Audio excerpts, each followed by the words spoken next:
The wife of a man from the company of the prophets cried out to Elisha, "Your servant, my husband, is dead, and you know that he revered the Lord. But now his creditor is coming to take my 2 boys as his slaves." Elisha replied to her, "How can I help you? Tell me, what do you have in your house?" "Your servant has nothing there at all, she said. except a small jar of olive oil." Elisha said, Go around and ask your neighbors for empty jars. Don't ask for just a few. "Yes, Then go inside and shut the door behind you and your sons. yes, my lord." Pour oil into all the jars, Wish. and as each is filled, put it to one side. She left him and shut the door behind her and her sons. They brought the jars to her, and she kept pouring. When all the jars were full, she said to her son, "Yes, bring me another one." but he replied, There's not a jar left. Then the oil stopped flowing. She went and told the man of God, and he said, Go, sell the oil and pay your debts. You and your sons can live on what is left. One day Elisha went to Shunem, and a well-to-do woman was there who urged him to stay for a meal. So whenever he came by, he stopped there to eat. She said to her husband, I know that this man who often comes our way is a holy man of God. Let's make a small room on the roof and put in it a bed and a table, a chair, and a lamp for him. Then he can stay there whenever he comes to us. One day, when Elisha came, he went up to his room and lay down there. He said to his servant Gehazi, Call the Shunammite. So he called her, and she stood before him. Elisha said to him, Tell her, you have gone to all this trouble for us. Now what can be done for you? Can we speak on your behalf to the king or the commander of the army? She replied, I have a home among my own people. What can be done for her? Elisha asked. Gehazi said, She has no son, and her husband is old. Then Elisha said, Call her. So he called her, and she stood in the doorway. About this time next year, Elisha said, you will hold a son in your arms. No, my lord. She objected. Please, man of God, don't mislead your servant. But the woman became pregnant, and the next year, about that same time, she gave birth to a son, just as Elisha had told her. The child grew, and one day he went out to his father, who was with the reapers. He said to his father, My head, it hurts. His father told a servant. Carry him to his mother. After the servant had lifted him up and carried him to his mother, the boy sat on her lap until noon, and then he died. She went up and laid him on the bed of the man of God, then shut the door and went out. She called to her husband and said, Please, send me one of the servants and a donkey so I can go to the man of God quickly and return. Why go to him today? He asked. It's not the new moon or the Sabbath.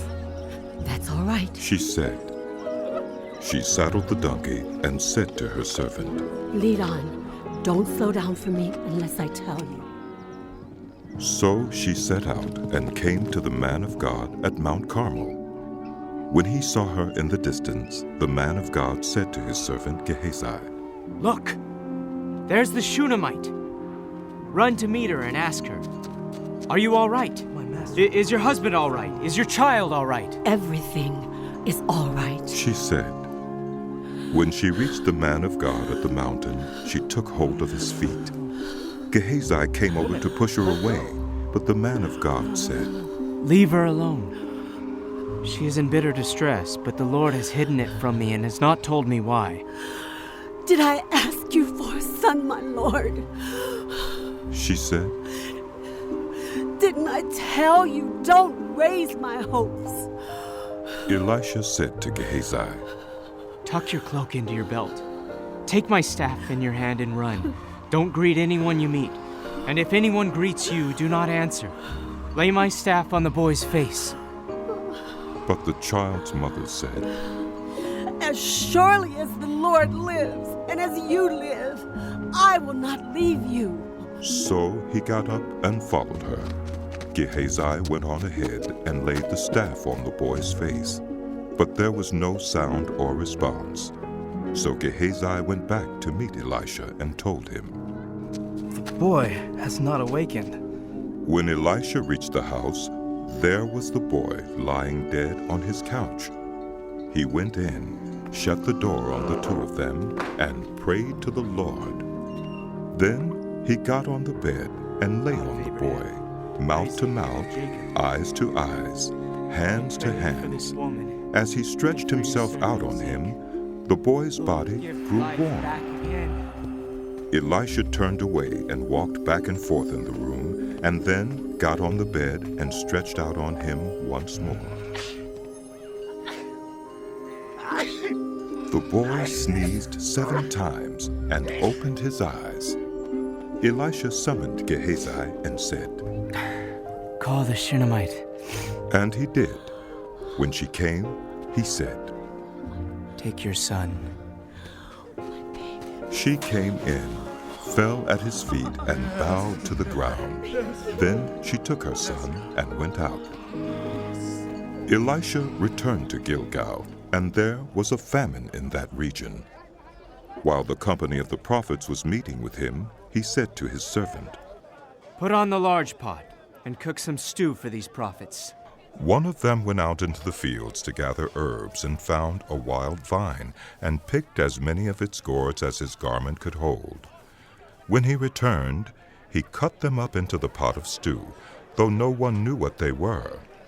The stew was poured out for the men, but as they began to eat it, they cried out, Man of God! There is death in the pot! and they could not eat it. Elisha said, Get some flour. He put it into the pot and said, Serve it to the people to eat. and there was nothing harmful in the pot. A man came from Baal-Shalusha, bringing the man of God 20 loaves of barley bread, baked from the first ripe grain, along with some heads of new grain. Give it to the people to eat. Elisha said. How can I set this before 100 men? His servant asked. But Elisha answered, Give it to the people to eat. For this is what the Lord says, They will eat and have some left over. Yes, my lord. Then he set it before them, and they ate and had some left over, according to the word of the Lord.